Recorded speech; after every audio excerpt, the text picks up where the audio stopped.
Hello, welcome to another short video on ancient texts and traditions where I'm trying to talk very briefly for about 5 minutes about some text from antiquity and how it helps us understand the New Testament or the rise of early Christianity.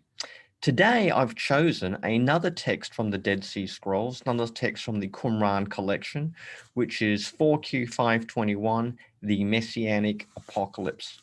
But before we go straight into that text, I just want to read to you something from the Gospel of Luke. This will help us understand the relevance of 4Q 521. I want to read from the the Gospel of Luke, chapter 7, verses 18 to 23.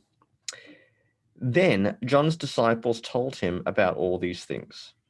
So John summoned two of his disciples and sent them to the Lord, asking, "Are you the one who is to come, or should we expect someone else?" When the men reached him, they said, "John the Baptist sent us to ask you, are you the one who is to come, or should we expect someone else?"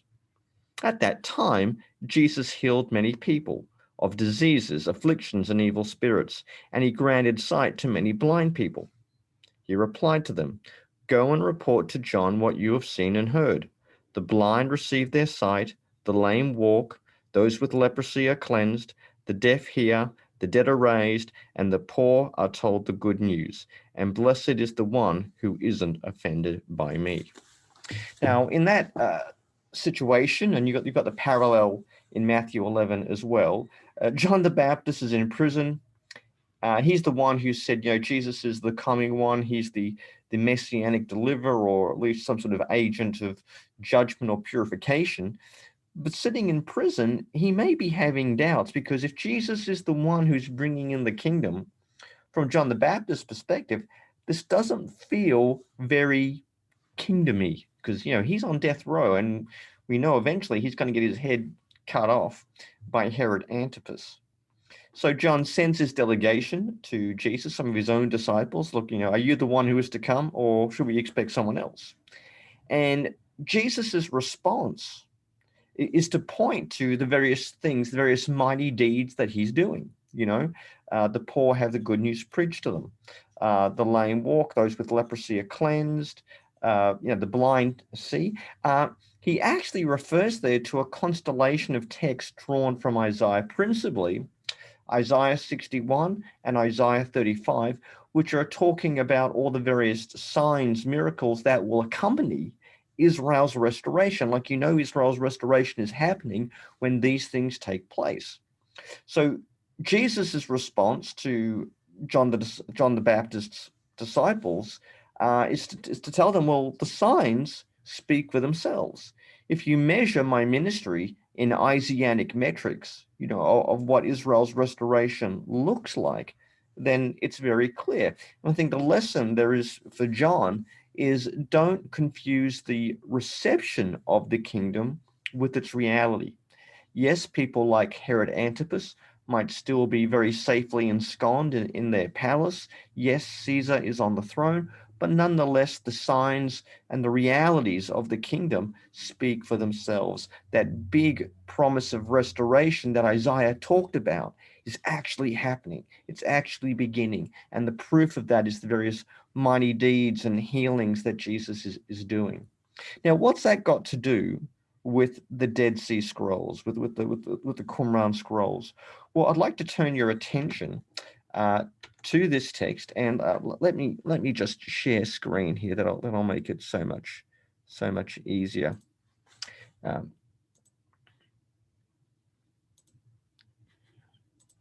Now, if you look at this screen here, I've got Martinez's translation on the right-hand side, and I've got his transcription on the left-hand side. And I mean, you'll see that this is a text that's got some key words in it. For a start, you've got the reference to the Messiah over here. Down here, you've got the word Malakot for kingdom. So this is going to have some very, very particular important language. Now, I'll leave you watching the Martinez translation. I'm going to read from a slightly different translation from Wise and Ebeg. And this is how they translate it. They say, For the heavens and the earth shall listen to his Messiah, and all which is in them shall not turn away from the commandments of the holy ones. Strengthen yourselves, O you who seek the Lord, in his service. Will you not find the Lord in this? Or those who hope in their heart, for the Lord seeks the pious and calls the righteous by name. Over the humble his spirit hovers, and he renews the faithful in his strength. For he will honor the pious upon the throne of his eternal kingdom, setting prisoners free, opening the eyes of the blind, raising up those who are bowed down.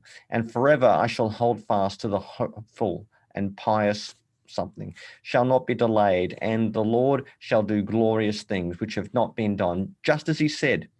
For he shall heal the critically wounded. He shall revive the dead. He shall send good news to the afflicted.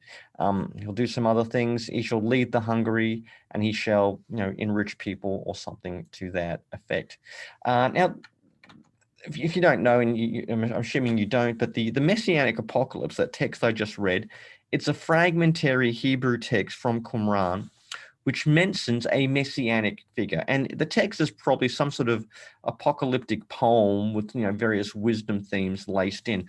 But what is interesting is, just like our passage in Luke 7 and the parallel in Matthew 11, it connects the ministry of a Messiah with a melange of texts drawn from Isaiah, particularly Isaiah 35 and Isaiah 61. Now, when this text was first published, back in 1991, there were immediate comparisons with, Luke 7, Matthew 11, and people realized as a result of this that, the stuff attributed to Jesus, this is the kind of stuff that was indeed associated with the Messiah in Judea. And so this isn't Luke, over in Greece in a cave or somewhere, just making stuff up that he's read from his own Greek Bible and projecting it back into the lifetime of Jesus. No, this is genuine stuff that was attributed to a Messiah within a Judean context. I think that proves that Luke is definitely working, or he has access to,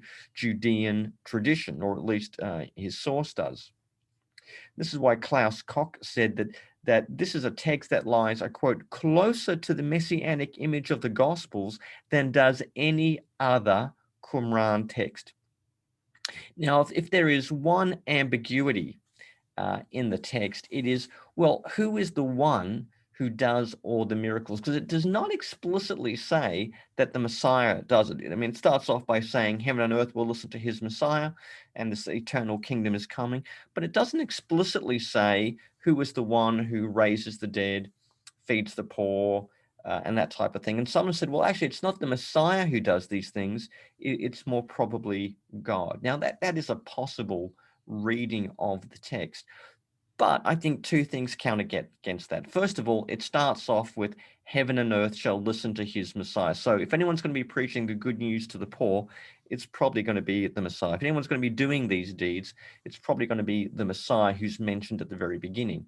The other thing we could say was, with all the allusions to these texts from Isaiah 35 and Isaiah 61, in those contexts, it's not God, it's this special prophet who seems to be doing all of the work, all of the preaching, all of the healing, all of the helping of these various peoples with their afflictions, which would go to show, I think, the Messiah is indeed the one who does this, and that lines up even more closely with Luke 7 and Matthew 11.